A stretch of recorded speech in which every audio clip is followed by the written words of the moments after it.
yedalu egale yare lubicha yarede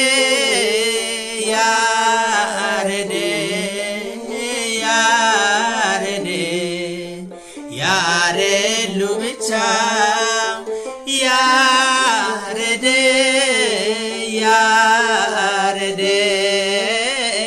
yarede yare lubicha kognisa bareda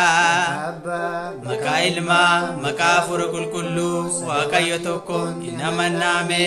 kabajamtoonni maatiiwwan waaqayyo bakkoota garaa garaa teessanii chaanalii kana hordofaa kan jirtan hundumti keessan nagaa waaqayyo waaqa jiraataatiin nagaa isin gaafadha akkam jirtu amma keessummaa haaraa keessummaa kabajamaa diyaaqoon Abdii Asfaaw kanneen jedhaman kanneen kiraaraan beekaman isin daawwachiisuuf kan jira egaa gaafiiwwan muraasa isin gaafachaatiin deema faarfataa Tamasgeen Fa'is na bira jiru kunooti hundumti keenya wal bira jirra kanaafiyyuu itti fufnee ni faarfanna bu'uura yeedaloo eegale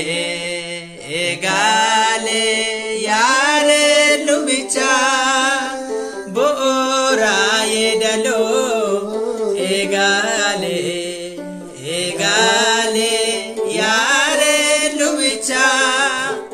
yarede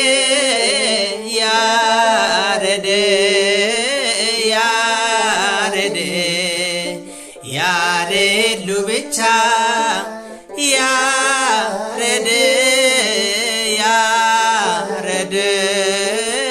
yarede yare lubicha kognisa bareda faarfataa keenya faarfataa diyaaqoon Abdii Asfaaw baga fuula chaanalii kanatti baga nagaan dhuftan isiniin jechuun barbaada mee daqiiqaa murtoofteef waa'ee keessanii fi eenyummaa keessan akka fuula miidiyaa kanatti baatanii uummata keessanii hawaasa keessanii ibsitan isiniin barbaada amma gamanumaan gara keessatti hin beeksisan jechuudha.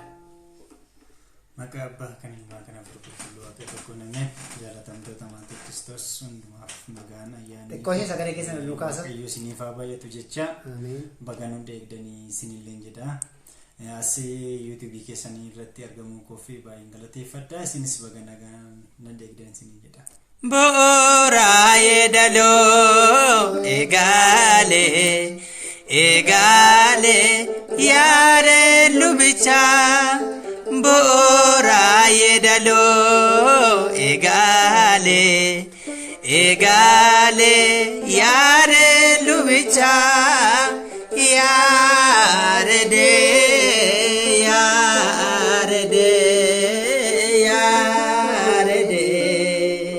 yare lubicha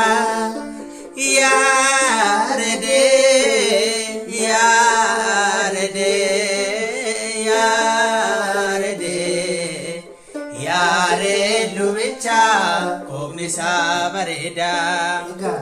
diyaaqoon Abdii Asfaaw isinii kiraaristii yookaan immoo meeshaaleewwan mana amantaa ortodoksii tawaahidoo keessatti beekamanii fi isa guddaa kan ta'e kiraara kana hojjechuutti beekamtu kan dhahuutti beekamtu kiraarri kun egaa faayidaawwan hedduu garaa garaa qaba mee isinumarraatii